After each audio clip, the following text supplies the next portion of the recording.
శాసనసభలో హరితహారంపై short discussion జరుగుతోంది. Live చూద్దాం.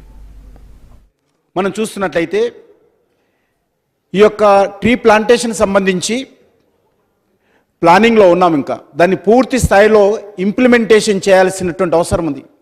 పూర్తి స్థాయిలో ప్రజలను భాగస్వాములు చేయాల్సినటువంటి అవసరం ఉంది. ఈరోజు అటవీ సంపద పెంచేటువంటి ప్రయత్నం చేయాలి. గిరిజనుల యొక్క హక్కులకు భంగం కలగకుండా గిరిజనులకు ఉపాధి కల్పించే దిశగా ఈ కార్యాచరణ ప్రణాళిక ఉండాల్సినటువంటి అవసరం ఉంది. అదేవిధంగా ఈరోజు ఈ యొక్క ఫారెస్ట్ డిపార్ట్మెంటు సెల్ఫ్ సఫిషియెంట్ డిపార్ట్మెంట్గా ఈరోజు నిర్మాణం కావాల్సిన అవసరం ఉంది. ఈరోజు మెడిసిన్ ప్లాంటేషన్ కానీ, పండ్లు కానీ, తేనె కానీ, ఇతరత్ర గిరిజనులకు ఉపాధి కల్పడం, ఫారెస్ట్ డిపార్ట్మెంట్ కూడా సెల్ఫ్ సఫిషియెంట్గా ఉండే విధంగా నిర్మాణం చేసుకోవాల్సినటువంటి అవసరం ఉందని చెప్పి కూడా ఈ యొక్క హరితహారంలో ఆ కార్యాచరణ కూడా రూపొందించాల్సినటువంటి అవసరం ఉంది. ఈరోజు మరి చాలా కొన్ని లక్షల మందికి ఈ ఫారెస్ట్ డిపార్ట్మెంట్ ద్వారా ఉపాధి దొరికేటువంటి అవకాశం ఉంది. నితిన్ గడ్కరీ గారు మొన్న చెప్పారు, నేషనల్ హైవేస్ ఎట్లెట్లున్నాయో నేషనల్ హైవేస్ రోడ్లకు రెండు సైడ్లో కూడా ఎన్జిఓస్కు ఆ గ్రామంలో ఉన్నటువంటి యువతకు ఉపాధి కల్పించే విధంగా మరి చెట్లు పెంచే విధంగా వాళ్ళకు బాధ్యత ఇవ్వబోతున్నాము. చాలా పెద్ద ఎత్తున కేంద్ర ప్రభుత్వం కూడా ఖర్చు పెడుతుంది. మీ తెలంగాణ ప్రభుత్వం కూడా ఏమేమి తీసుకుంటుందో తీసుకోమనండి, మిగిలిన జనరల్ యూత్కి ఇద్దామనేటువంటి విషయం కూడా నా ముందే తుమ్మల నాగేశ్వరరావు గారు చెప్పారు. కాబట్టి ఆ రకంగా ఒక సెల్ఫ్ ఎంప్లాయ్మెంట్ జనరేషన్ చేయడానికి, సెల్ఫ్ సఫిషియెంట్గా ఈ యొక్క హరితహారంలో భాగస్వాములు చేయడానికి, మన ప్రకృతిని పరిరక్షించుకోవడం కోసం చేయాల్సినటువంటి అవసరం ఉంది.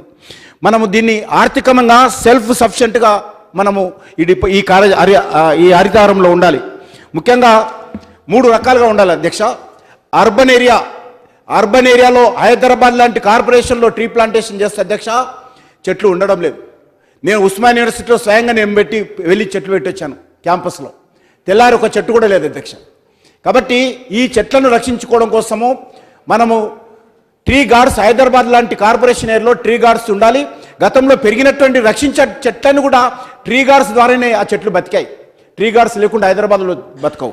అదేవిధంగా రూరల్ ఏరియాస్లో 3 రకాలుగా ప్లాన్ చేయలేదు సార్. ఒకటి అర్బన్ ఏరియా, ఒకటి రూరల్ ఏరియా, ఒకటి ఫారెస్ట్ ఏరియా. రూరల్ ఏరియాలో ఫెన్సింగ్ ఉండాలి.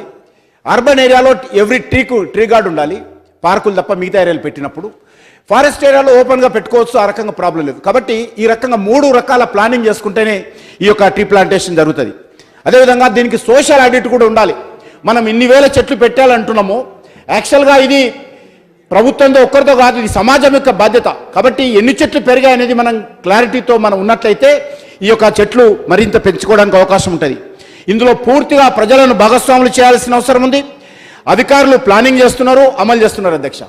నేను మీ ద్వారా కోరేది ఒకటే, ఈ ప్లానింగ్లోనే ప్రజలను భాగస్వాములు చేయాలి. ఒక 2 రోజుల ముందు మీ దగ్గర చెట్లు పెడతాం రండి అంటే పిల్లలు, స్కూల్ పిల్లలు, టీచర్స్ మనం పోతున్నాం. ఆ రకం కాకుండా ట్రీ ప్లాంటేషన్ కోసం ఒక 3 నెలల ముందే, 4 నెలల ముందే సమాజాన్ని ఏ రకంగా భాగస్వాములు చేయడమో సమగ్రమైనటువంటి ప్లానింగ్లో ఈరోజు భాగస్వాములు చేయకపోతే కార్యక్రమం కాదు అధ్యక్ష. ఏమవుతుంది అధ్యక్ష, ఇంతకుముందు చెప్పినట్టు మరి 2-3 రోజుల ముందు, 4 రోజుల ముందు స్కూల్ పిల్లలను పిలుస్తున్నాం, టీచర్లను పిలుస్తున్నాం, ట్రీ ప్లాంటేషన్ చేస్తున్నాము. అవి వర్షం సరిగ్గా రాక, నీళ్లు పోయాక, ఎందుకంటే హైదరాబాద్లో గతంలో ఉన్నటువంటి పార్కులు కూడా ఎండిపోతున్నాయి నీటి సమస్య కారణంగా. కాబట్టి 2-3 నెలల ముందే ప్రజలను భాగస్వాములు చేసే దిశగా ఈ యొక్క హరితహారం జరగాల్సినటువంటి అవసరం ఉంది. ఆ రకంగా ప్లానింగ్ జరిగితేనే ఈ యొక్క హరితహారం విజయవంతం అవుతుంది. అది జరగాల్సినటువంటి అవసరం ఉంది అధ్యక్ష. ఈరోజు అధ్యక్ష హైదరాబాద్ చుట్టుపక్కల ఈరోజు Ibrahimpatnam assembly constituency, Maheshwaram assembly constituency, Chevella assembly constituency చాలా వర్షపాతం. ఈసారి కనీసం పశువులకు, పక్షులకు కూడా వర్షం పడలేదు అధ్యక్ష. చాలా భయంకరమైనటువంటి పరిస్థితి. 1000 ఫీట్ల బోర్లు వేస్తా కూడా ఈరోజు మరి ఫ్లోరైడ్ వాటర్ వస్తుంది తప్ప, విషం వస్తుంది తప్ప నీళ్లు లేవు అధ్యక్ష. కాబట్టి ఈ రకమైనటువంటి ప్రాంతాల్లో, ఎక్కడైతే వర్షం తక్కువగా ఉన్నటువంటి ప్రాంతాలలో మరింతగా ఈ హరితహారం చాలా దృష్టిని పెట్టి అమలు చేసేటువంటి కార్యాచరణ ప్రణాళిక రూపొందించాల్సిన అవసరం ఉంది. ఆ విషయంలో కూడా ఆలోచన చేయాల్సిన అవసరం ఉంది అధ్యక్ష. ఈరోజు మేము ఎమ్మెల్యేలుగా అధ్యక్ష హైదరాబాద్లో మేము చేస్తున్నటువంటి పనులలో కోతుల నుంచి ప్రజలను రక్షించే కార్యక్రమం, నేను బాంబేలో, ఢిల్లీలో ఉంటే కూడా ఫోన్ చేస్తాను అధ్యక్ష, మా కాలనీలో కోతులు వస్తున్నాయి, నువ్వేం చేస్తున్నావు? ఈరోజు మా నల్లకుంటలో మా పార్టీ సీనియర్ నాయకుడు ప్రొఫెసర్ శేషగిరిరావు గారు సార్, మీకు కూడా తెలుసు, ఆయన మీద కోతులు పడితే హాస్పిటల్ అయింది. ఖర్చే అధ్యక్ష, పాపం 6 రోజులు హాస్పిటల్ ఉన్నాడు ప్రొఫెసర్ శేషగిరిరావు సార్ కూడా తెలుసు, ముఖ్యమంత్రి గారు కూడా. ఆ రకమైనటువంటి పరిస్థితి. కాబట్టి కోతులు ఈరోజు ముఖ్యమంత్రి గారు మంచి చెప్పారు, వానలు వాపసు రావాలి, కోతులు వాపసు పోవాలి.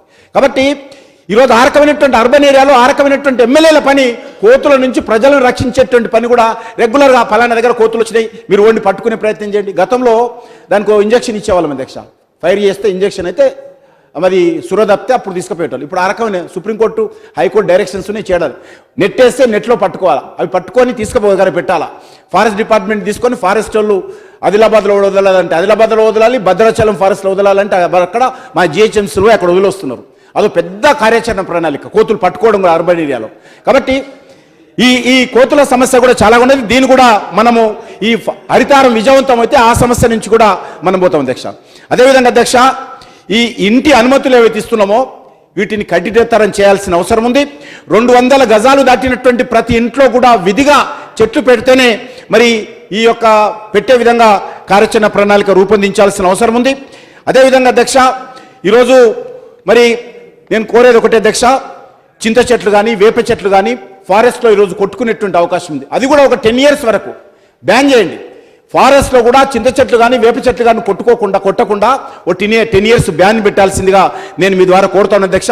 స్టూడెంట్స్ ఉన్నారు అధ్యక్ష, విద్యార్థులకు కూడా ఈరోజు మార్క్స్ విషయంలో ప్రోత్సాహకాలు కల్పించాలి. విద్యార్థులు ఎన్ని చెట్లు పెట్టారు, పెంచారా, పెంచితే వాళ్ళకి ఏదైనా పెంచితే వాళ్ళు 10th class వచ్చే వరకు ఇంటర్మీడియట్కి వచ్చే వరకు వాళ్ళు ఏదైనా ప్రోత్సాహం కల్పించే విధంగా. ప్రభుత్వ ఆఫీసర్స్ కూడా అధ్యక్ష, అదర్ దెన్ ఫారెస్ట్ ఆఫీసర్స్, వాళ్ళ ఏరియాలో ఆఫీస్ ఏరియాలో ప్రాంగణంలో చెట్లు పెడితే వాళ్ళకి ఏ రకమైన ప్రోత్సాహం ఇస్తాం. అదేవిధంగా ఇళ్లలో కూడా చెట్లు ఎక్కువ పెంచితే వాళ్ళకి ఎవరైనా ట్యాక్స్లు ఏమైనా ప్రోత్సాహం మనం ఇవ్వడానికి అవకాశం ఉందా? రైతులు ఎక్కువ పెడితే చెట్లు ఏ రకమైనటువంటి ప్రోత్సాహం ఇస్తాం. ఈ రకంగా ఫారెస్ట్ ఏరియాలో కాకుండా సివిల్ ఏరియాస్లలో కూడా జన సాంద్రం ఉండేటువంటి ఏరియాలో కూడా చెట్లు పెంచినప్పుడు మనం ఏ రకమైనటువంటి ప్రోత్సాహాలు ఇస్తామో మరి ప్రభుత్వం ఆలోచించాలి. ఈరోజు ఒకటి అధ్యక్ష, ట్రీ ప్లాంటేషన్ బడ్జెట్ ఏంటి?